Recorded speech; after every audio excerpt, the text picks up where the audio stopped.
अस्सलाम वालेकुम। सराइकी वसेब दे मेरे सारे भीड़ भरावे को खुश आमदीद। जिथा रहो हसदे वसदे खुश ते खुशहाल रहो। डिस्ट्रिक्ट हैडक्वार्टर हस्पताल एबटाबाद दी डॉक्टर वरदा दा कत्ल क्यों थे? उनको कत्ल करने वाली कौन है और पुलिस उनके कातले तक किमें पहुंची है? अज ई कत्ल के बारे च अहम मालूमात गिन के मैं तुम्हारे सामने हाजिर हाँ और एक कत्ल की तफसीलात तो सामने पेश करने की एक बड़ी खास वजह है। वो वजह भी मैं तो ई व्लॉग के आखिर जरूर दसे सा। डॉक्टर वरदा एक बहु ही खूबसूरत बहु ही अच्छी शख्सियत दी मालिक डॉक्टर है जी अपनी मरीजे में बहु मकबूल है और वो पिछले 8-10 सालें कने ई हस्पताल ड्यूटी करेंदी पई है। डॉक्टर वरदा दा वालिद जरा है पाक फजाए नाल ताल्लुक रखेंदा है, उथों दा रिटायर है। वो अटक चरांदे हैं और वो डॉक्टर अपनी धी को बढ़ाने वास्ते एबटाबाद शिफ्ट थे और इतना एक निजी कॉलेज के विच वो तालीम हासिल की और वो डॉक्टर बनी है और 2017 कने वो डिस्ट्रिक्ट हैडक्वार्टर हस्पताल दे विच अपनी खिदमत सर अंजाम देनी पई है। 4 दिसंबर को डॉक्टर वर्धा जी वो घरों गायब थी है। वो घर एक बार वापस नहीं आई। उनके नाल जरा उनके वालदेन का राबता नहीं थिया तो उनके वालिद साहब जरा है कैंट थाना जरा एबटाबाद है उनके वन की रिपोर्ट दर्ज करवाई है अपनी बेटी की गुमशुदगी की। और जदा उनकी तफ्तीश शुरू थी है तो बहुत सारे लर्जा खेज किस्म के वाकयात और इंकशाफात सामने आए। डॉक्टर वर्दा आज तो 3 साल पहले वो दुबई गई है कहीं काम वास्ते और वो कुछ अरसा उत्था रावणा है तो उनके कने एक बड़े कीमती जेवरात हैं ज्यादा कोई तखमीना 67 तोले जेवर समझे आख्या वेंदा पे जरा FIR लिखवाए गए। उस 67 तोले जेवर जेरे वो अपने घर को गैर महफूज समझे तो वो अपनी एक बहुत ही करीबी दोस्त जी उनकी बचपन की दोस्त है सहेली आई जी उनके नाल पढ़ी है रही है और उन तो बहुत एतमाद है। वो अपना जेवर उनके कने रखवा दिता है। वो आखे जरा मैं वापस आसा तो आके तेरे कने जेवर गिनसा। 2023 जो बाहर गई है तो 3 महीने पहले वापस आई है तो वो अपनी सहेली को आके आखे कि मैं को ना मेरे जेवर वापस कर। लेकिन उनकी सहेली जेरी है वो जेवर वापस करन तो टाल मटोल नाल काम घिंदी पी आई वो लाई पी आई कि मैं आज दे देसा कल दे देसा ये मसला थी गया उनके कने रखवाए नहीं मिलदा नहीं पिया वो दे देसी मैं तक दे देसा ते डॉक्टर वर्दा ई वजह नाल काफी परेशान आई कि यार मैं तो जेवर ही देखने अमानत रखवा के गई है तो हुन मेरे को मिलदा नहीं पिया। ये बहरहाल को ये उम्मीद तो कोई नहीं कि इन नाल कोई मैं को कोई बहु वड्डा कोई हादसा पेश आ सकदे क्योंकि उनकी बहुत करीबी दोस्त आई। शुरू दे विच तां उनकी गल ही आंदी रहेगी और वो समझदी रहेगी कि वाकई कोई मुश्किल हो सी चलो खैर है। लेकिन वो जिस टाइम बहुत ज़्यादा क्या आखदे कि वो इनकार करन लग गई है और वो जवाब नहीं देंदी पई और राबते तो हटदी वेंदी है तो डॉक्टर वर्दा जी बहुत परेशान थी गई। ई गाल दी इतला उनके प्यू को भी है उनकी माँ को उनके घर वाले को भी खबर है लेकिन बहरहाल सारे को है कि उनकी सहेली आकर वो दे ही सी। 4 दिसंबर को डॉक्टर वर्धा जी अस्पताल गई है तो वो वापस घर वापस नहीं आई और उनके घर वाले बहुत परेशान थी कि उन्होंने मन की रिपोर्ट दर्ज करवाई और आखे ने कि भाई डॉक्टर वर्धा जी वापस नहीं आई हाली तक और सारी बेटी और बड़ी परेशानी है। माँ प्यू किस किस्म के दिल रखेंदे नो अपनी खास तौर पर बेटी के वास्ते उन्हें दा क्या जज्बात होंदे नो थोड़ी देर वास्ते भी राबते तो बाहर थी वे तो माँ प्यू का दिल तक काम वेंदे और वो बहुत परेशान हैं। और पुलिस वाले भी एक अच्छा काम ये किया कि उन्हें फौरी तफ्तीश शुरू की थी। उन्हें मन की जरा CCTV फुटेज ॾिठी अस्पताल दी तो उन्हें पता लगे कि डॉक्टर वर्दा अपनी उही सहेली दे नाल जंहिंदे कने जेवर रखवाए हैं हस्पताल चो बाहर गई है और अपनी मर्जी नाल वो बड़ा हंसते खेडते गानी करेंदे हुए उनके नाल गई है और भला उनके बाद वापस नहीं आई। डॉक्टर वर्दा दे वालिदैन उन्हें दसे कि असां अपनी बेटी को फ़ोन कीते उनका फ़ोन बंद है। उनकी सहेली को उही सहेली को कीते सी तो वो आखे जी वो मेरे नाल आई ज़रूर आई लेकिन उनको मैं उनके जेवर वापस कर दिते और हुण वापस घर चली गई हुण मैं को नहीं पता कित्थे है। बहरहाल पुलिस का जरा है शक विच इजाफा थी गया कि गई उनके नाल है तो भला गायब थी गई तो कितना बन सकती है और भला पिछो जिस टाइम जेवर का भी वाकया पुलिस की सामने आए तो उन्हें दे शकूक वध गए उन्हें तफ्तीश शुरू कर दी है।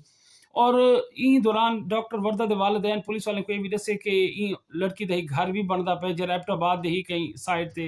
एरिया च है ते पुलिस वाले जिस टाइम तफ्तीश शुरू की थी और CCTV फुटेज ॾिठी ने और जनाब सब कैमरे के उत्ते जिवें उन्हें को फॉलो किते ने फॉलो बैक जेको आखदे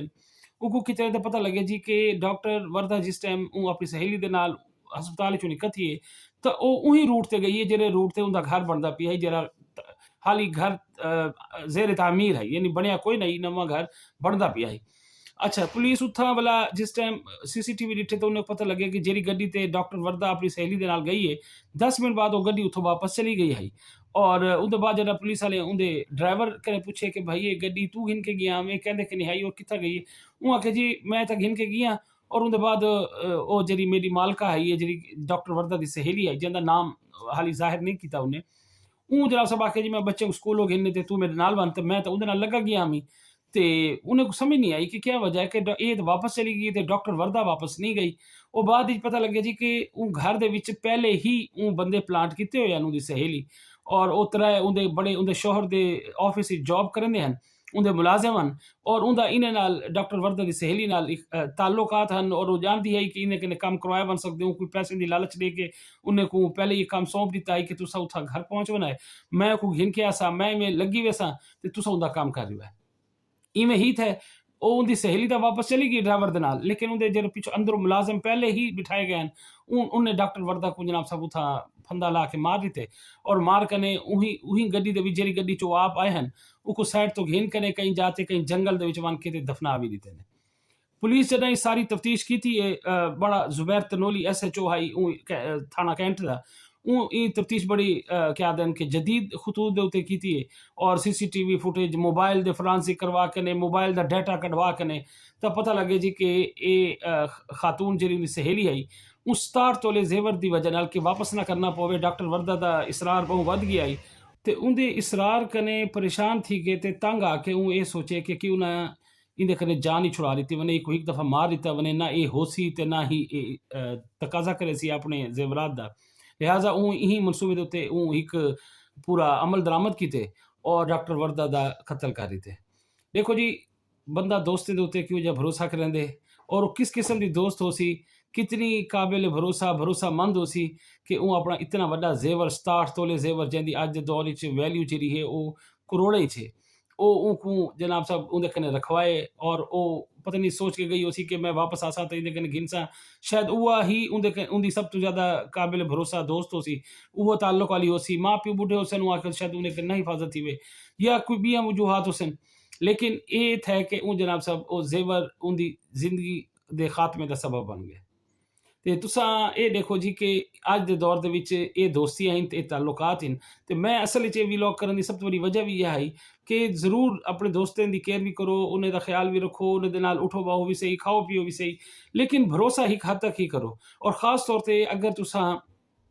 आप इतने कमज़ोर ही हुए यानी कि तो लगता है कि तुसा कमज़ोर ही हुए और तुहारी कमज़ोरी कने चूंकि दोस्त बहुत अच्छे तरीके वाकिफ होंगे और उन्हें पता होंगे कि यार इंदे पिछों कौन है पिया और कौन मेरे पिछों आ सकते किमें उस तुहारी सारी तफसीलात कने वाकिफ होंगे लिहाजा जेड़ा बंदा जितना तो ज़्यादा जान दे उतना ही वो तुहारे वास्ते खतरनाक है। डॉक्टर वरदा की जी सहेली है इन्हें 67 तोले सोने को बैंक के गिरवी रखवा के 50 लाख कर्जा किया जिद अपना घर बने दी पी अगर वो ये गल सीधे तरीके डॉक्टर वरदा को दस भी देवे है तो जितनी करीबी सहेली हो सी शायद वो ये चीज़ को समझ बने है और वो इंतजार कर गिने कि चलो तेरा घर बन बने चलो तू वापस कर रहे से तो चलो मैं आ वैसे लेकिन वो ये सीधा रास्ता इख्तियार करने की बजाय वो क्या किते जी वो आके जी को जानो ही मार रहे हो और ये मसला ही खत्म कर रहे हो। कितनी ही अफसोसनाक और दर्दनाक वाक़या है माँ प्यो दी धी आई जैकू